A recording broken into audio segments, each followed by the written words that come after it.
তিথি আলভির সম্পর্ক এটা সত্য ছিল? আমি অনেস্টলি স্পিকিং আমি সামনাসামনি দেখি নাই কখনো, মানে ওদের প্রেম দেখি নাই। যেমন প্রকৃতি নামের একজন আর্টিস্ট, উনি কিন্তু একটা ভিডিও বানিয়েছেন যে তার হাজবেন্ডের সেটে আদিবাসী মিজান যে তার হাজবেন্ডের সেটে আলাদা রুম বুক করা। হ্যাঁ, এটা উনি দেখেছে, বাট আমার তো আসলে একসাথে শুটিং হয় না, পরে আমি জানতে পেরেছি। বাট আমার সাথে লাস্টলি যেই শ্যুটটা হয়েছিল আলভির, ওরা নেপাল যাওয়ার আগে, আলভির জন্মদিন ছিল 22 তারিখে অ্যান্ড আমাদের শুট ছিল 20 এবং 21 তারিখে। তো তখন 2 দিনই আমি দেখলাম যে তিথি আসছে সেটে, দুপুর থেকে ও এসে বসেছিল উইদাউট এনি রিজন। ওর তো সেট না এটা। না, that was the first time. মানে আমি এর আগে তো আলভির সাথে কাজ করেছি, বাট মানে অনেক কাজ হয়নি আমার আলভির সাথে, তো হাতে গোনা কয়েকটা কাজই হয়েছে, কিন্তু মানে ওকে আমি ডেফিনেটলি সেটে আসতে দেখি নাই বা আসে নাই, এইবারই আসছে। বাট আমার কাছে মনে হচ্ছে যে আসতে পারে হয়তো বা।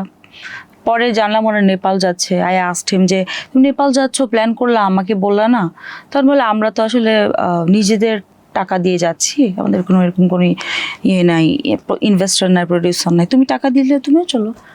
পাগল, আমি কেন যাবো টাকা দিয়ে নেপালে? So I was like this.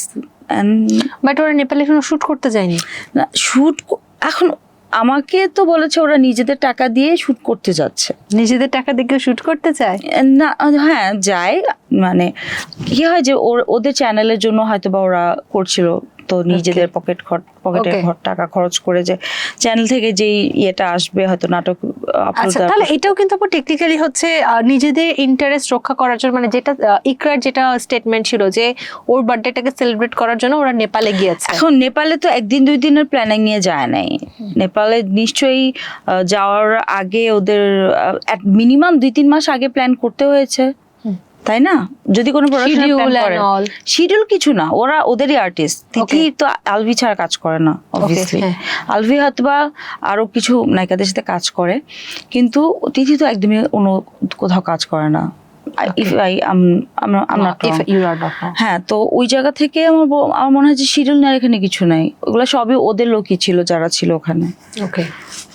আমি তো অবশ্যই চাই যে, যাই না, আল্লাহ মাফ করুক, মানে ইকরার মৃত্যু কখনোই মানে কারো কাছেই কাম্য না। একটা মানে এত মায়া, এত ভালোবাসা একটা মানুষ দেখলে বোঝা যায় যে ওর ফ্যামিলির জন্য কতটা কেয়ার করতো, রান্না করে পাঠাতো আলভির জন্য। So it actually broke me.